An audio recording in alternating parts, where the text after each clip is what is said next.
The real reason Grimgar failed to get a season 2 can be summed up in a single word: adaptation. That being said though, if I overlooked the skipped content, I would have to say that Grimgar did an outstanding job of copying the first 2 novels into an anime. However, this faithfulness to the source material is exactly why Grimgar failed to become the next big isekai. Hold up, that doesn't make any sense. How is following the novels a bad thing? Well, it's simple. Anime watchers expect the story to progress significantly faster than the novels. Take ReZero for example. It would take 30 to 40 hours to read the first 8 volumes, but it only takes 10 hours to watch season 1, which covers the exact same material. Now, in order to achieve this faster pacing, an anime adaptation will normally cut out all of the insignificant details that don't progress the story, and this is where Grimgar failed. There is so many scenes throughout the anime that honestly should have been shortened, if not skipped entirely. For example, look no further than episode 1.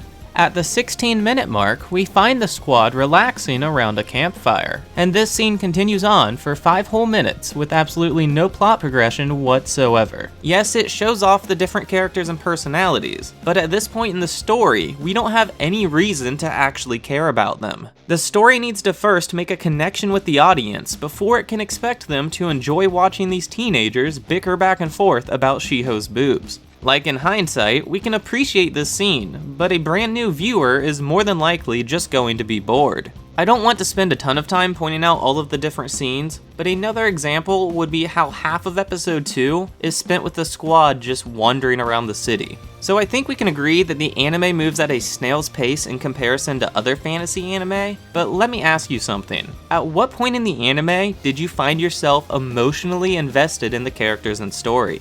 If you're anything like me, it was when Minato died. The fact that character death is a real possibility is what makes this anime different from the masses. In order to reach the hook of this anime, you have to first be willing to sit through 3.5 episodes of the squad going about their daily life without any meaningful goal or objective. Now I'm sure some of you are thinking, I like Grimgar because it feels different than most fantasy anime. You know, I actually agree with you, but if an anime wants to become popular, then it needs to appeal to its target audience. Of course, this audience is isekai fans, and they are used to being hooked by an anime during the very first episode. For example, Sword Art Online's hook is the trapped in a game aspect, ReZero is Return by Death, Shield Hero is the betrayal, and Slimes is, well, being turned into a slime. Each of these famous anime quickly get to the point and show you what makes them unique in the very first episode, thus giving you a reason to continue watching. When you look at it this way, it makes perfect sense as to why the average isekai fan may be unimpressed with Grimgar and not willing to grind out the first 4 episodes to be hooked by the story. Then even if they do make it to episode 4, they may already be too bored to care. So now let's talk about how I would fix it. First and foremost, Minato has to die at the end of episode 1, because the story needs to hook the audience as soon as possible. I admit, the story would have to be very rushed to reach that point during episode 1, but I think it's a necessary sacrifice, and maybe episode 1 could even be a 40-minute episode like Shield Hero.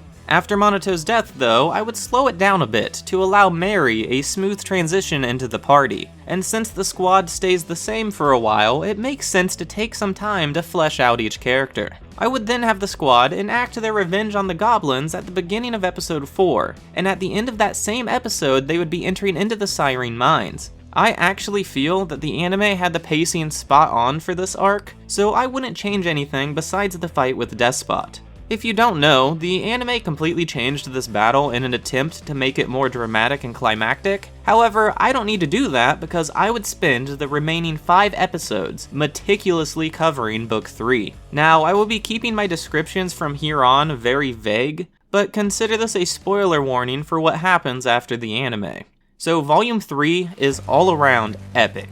It begins by hinting at the long-term objective of possibly returning home to Earth, which is then followed up by an intense, large-scale, one-of-a-kind battle, which I can only describe as a war zone. For some context, and as of right now, I have read 15 volumes, and I have to say that the battle at Deadhead Keep is easily the greatest action sequence this series has to offer. Then the conclusion of the battle changes the squad forever, and it will hit you in the feels harder than Minato dying.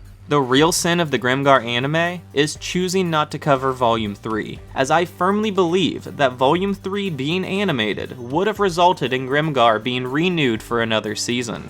That being said though, I don't think they ever intended on making a second season. I say this because the anime skipped an entire scene where a group of orcs invade Alterna, which lays the groundwork for what happens in Volume 3. The anime also left out an entire character named Hyomu, who plays a vital role in the long-term story of Grimgar. If you want to know everything the anime skipped, or want to learn more about Volume 3, then go check out my video titled What Happened After the Anime, Grimgar of Fantasy and Ash. Shout out to my patrons, and thanks for watching everyone.